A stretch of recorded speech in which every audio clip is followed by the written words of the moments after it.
Karachi police office में हमले के बाद क्लियरेंस ऑपरेशन मुकम्मल। शहीद होने वाले रेंजर्स के सब इंस्पेक्टर तैमूर की नमाज जनाजा अदा कर दी गई। तदफीन मुल्तान के इलाके शुजाबाद में होगी। कराची पुलिस ऑफिस पर हमला करने वाले तीनों दहशतगर्दों की शनाख्त हो गई। DIG ईस्ट मुकद्दस हैदर ने बताया कि हमले में 3 दहशतगर्द हलाक हुए, एक दहशतगर्द चौथी मंजिल पर और 2 छत पर हलाक हुए। खुदकुश धमाका करने वाला दहशतगर्द ज़ाला नूर शुमाली वजीरिस्तान से ताल्लुक रखता था, जबकि सिक्योरिटी फोर्सेस से मुकाबले में मारा गया दहशतगर्द कफ़ायतुल्लाह लकी मरवत का रिहायशी था।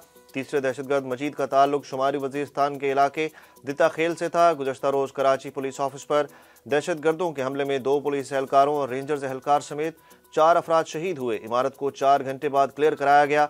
वज़ीर आज़म शहबाज शरीफ ने कराची पुलिस ऑफिस पर हमले में जाम शहादत नोश करने वालों को शोहदा पैकेज देने का ऐलान कर दिया। कराची पुलिस ऑफिस पर हमले के वक्त 3 चौकियों में से किसी में भी कोई एहलकार मौजूद नहीं था। हमले की तफ्तीश में इंकशाफ। ज़राए के मुताबिक कराची पुलिस ऑफिस से मुल्हिका पुलिस लाइन सदर क्वार्टर्स में दाखिले का कोई सिक्योरिटी गेट नहीं। पुलिस लाइन के क्वार्टर्स में पुलिस एहलकारों के अहल खाना रिहाइश पजीर हैं। दहशतगर्द मुबैना तौर पर KPO में उकबी दीवार कूद कर दाखिल हुए। दहशतगर्द जिस कार में आए वो सदर थाना में मौजूद है और इससे मुतल्लिक शवाहिद जमा कर लिए गए। कराची में PSL 8 के मैचेस मामूल के मुताबिक होंगे। पाकिस्तान क्रिकेट बोर्ड और पाकिस्तान सुपर लीग की फ्रेंचाइज मालकान ने इत्तफाक कर लिया।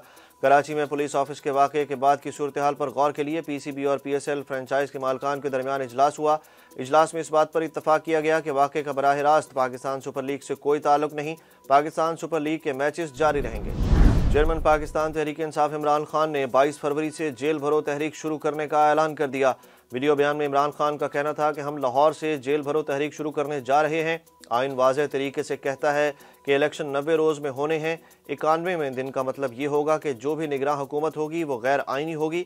इमरान खान ने कहा कि ख़तरनाक बात है कि चीफ इलेक्शन कमिश्नर इलेक्शन कराने से माजूरी जाहिर कर रहा है। उनका कहना था कि मेरी जान को शहबाज शरीफ, राना सनाउल्लाह और डर्टी हैरी से खतरा है।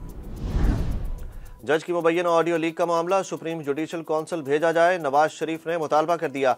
मुस्लिम लीग नून के कायद नवाज शरीफ ने लंदन में गुफ्तगू करते हुए कहा कि लीक होने वाली ऑडियो में मुबैना तौर पर मौजूद अदालत उज़्मा के जज का मामला सुप्रीम जुडिशल कौंसिल को भेजा जाए ताकि मुबैना मिसकंडक्ट पर बहस की जा सके। कौम को याद रखना चाहिए कि ये किरदार आज पाकिस्तान की हालत के जिम्मेदार हैं। नवाज शरीफ ने मुल्क को माशी और सियासी बहरान में धकेलने के लिए गैंग ऑफ 5 को सख्त तनकीद का निशाना बनाया। उन्होंने कहा कि मुझे झूठे मुकदमात में फंसाया गया। 5 के इस गैंग ने मेरे और मुल्क के साथ ये किया। मुल्क को अंधेरों में डालने वालों का एहतसाब होना चाहिए। साबिक सदर आसिफ जरदारी के खिलाफ इमरान खान के कत्ल की साजिश से मुतल्लिक केस में district and session court Islamabad ने शेख रशीद पर फर्द जुर्म आयद करने के लिए 2 मार्च की तारीख मुकर्रर कर दी। जुडिशल मजिस्ट्रेट उमर शबीर ने शेख रशीद के खिलाफ मुकदमे की समाअत की, जिसके दौरान इस्लामाबाद पुलिस की जानिब से मुकदमे का चालान पेश किया गया। शेख रशीद अहमद ने अदालत में थाना अपारा के स्टेशन हाउस ऑफिसर के खिलाफ कानूनी कार्रवाई की दरख्वास्त पेश की। जुडिशल मजिस्ट्रेट ने दरख्वास्त ये कहते हुए वापस कर दी कि यह दरख्वास्त सेशन जज की अदालत में जमा कराएं, मेरा इख्तियार नहीं है। पाकिस्तान सुपर लीग 8 के 5वें मैच में मुल्तान सुल्तान्स ने पेशावर ज़ल्मी को 56 रन के बड़े मार्जिन से शिकस्त देकर इवेंट में दूसरी कामयाबी हासिल कर ली।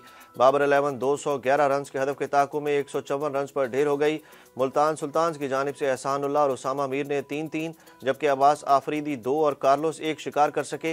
रायलो रोसो को शानदार बैटिंग पर मैच का बेहतरीन खिलाड़ी करार दिया गया। इवेंट में आज कराची किंग्स और कोयटा ग्लैडिएटर्स का कराची स्टेडियम में टकराव होगा। और मुल्क भर में शब महराज आज इंतहाई अकीदत और एहतराम से मनाई जाएगी। इस मौके पर खसूसी महाफिल में वाक़या महराज की फजीलत बयान की जाएगी। शब महराज के मौके पर मुल्क भर की मसाजिद में खसूसी इबादत का एहतमाम किया जाएगा।